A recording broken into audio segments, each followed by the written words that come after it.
welcome to Philanthropy Africa. I am Ijoma Dikachima, and as you all know, we talk about philanthropy in Africa. Well, today we have a very interesting focus, and guess what it is? We're talking about good governance in philanthropy. When we talk about good governance, it's not just only in elections or even politics. Good governance is also in philanthropy. We need to have good governance, accountability, and transparency in philanthropy. Now imagine when people give you their funds and you don't have a structure, a framework to actually carry out implementation and proper reporting of those funds and how you use them. Let's talk about some of the things you should have. Do you have an effective board structure?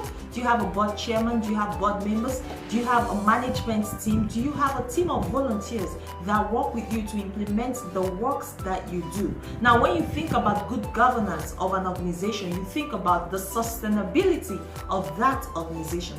That's what we are talking about today. And a lot of times we need to build the structures because these are structures that would live long even after our own leadership style and period is over. And there's also something very important, which is policies. Every organizations are governed by policies. Now imagine having a team without policies to guide what they do, their actions, the rational outcomes and decisions that they make.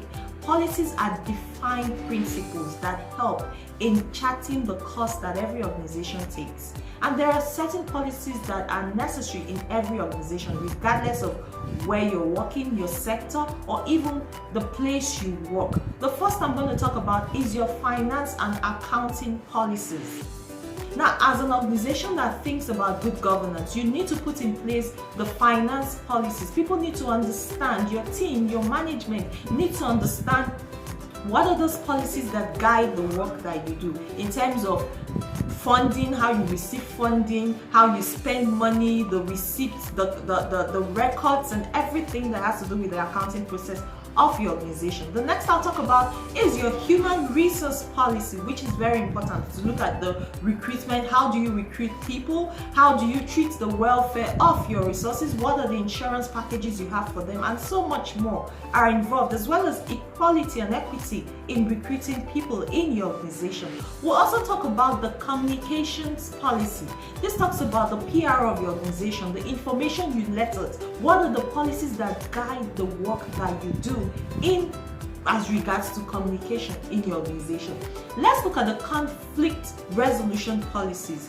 Wherever you have people together, there would always be conflict, and this tells you that you need to have a policy that addresses the different kinds of conflict that can be found in a work setting, in a workplace. So even in your philanthropy organization, you have to think about the policies. You have to think about how do you resolve this conflict, and these are some of the things your conflict resolution policy would focus on. We have the procurement policies. This would guide how you procure things, how you actually expend your money, and most importantly, the process that is involved in having those things procured, and also the assets that you have in your organization.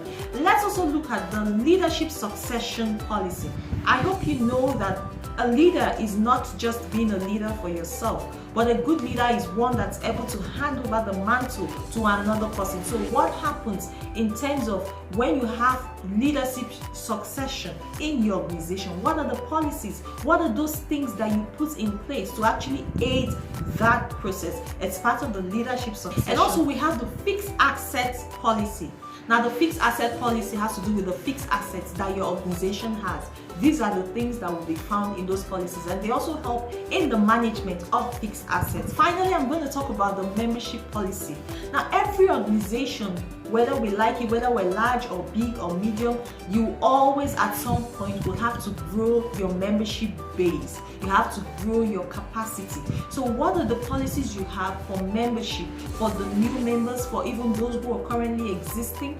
These are part of the things that would form your membership policy. Now remember that this list is large because there are also policies on sexual harassment and several other issues as regards to the different organizations and the different sectors that these organizations work in. So you may not necessarily just stick to these policies I've listed, but this gives you an overview of some of the policies that are very important. Because, so having said all this, I would end by telling you that when we talk about good governance and sustainability of your organization, you're looking at the growth of that organization. We're looking at the assessment, a proper assessment and evaluation of your organization, the financial health of that organization, and looking at the impact your organization is going to have, not just in your immediate environment, but also looking at a global impact across the borders, wherever you're working, wherever you're making changes. So think about it, think global, even if you're starting local, and think about